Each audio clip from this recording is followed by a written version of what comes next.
Dans un petit village isolé, vivait un vieil homme nommé Kofi. Ses vêtements usés et son cabanon en bois témoignaient de sa pauvreté, mais son cœur était riche d'une générosité inégalée. Bien qu'il ne possédât que peu de choses, Kofi était connu pour son sourire apaisant et sa sagesse, que les villageois venaient chercher lorsqu'ils traversaient des moments difficiles.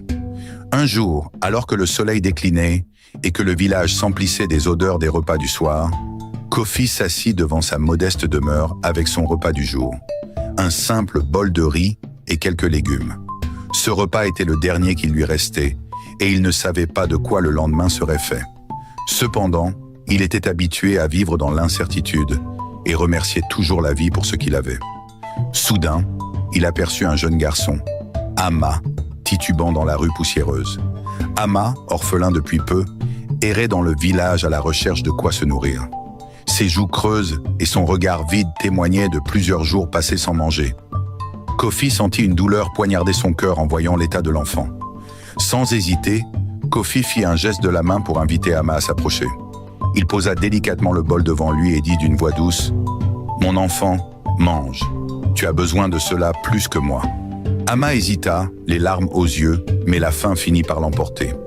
Il mangea lentement, presque religieusement, tandis que Kofi le regardait avec un sourire bienveillant, malgré son propre estomac vide.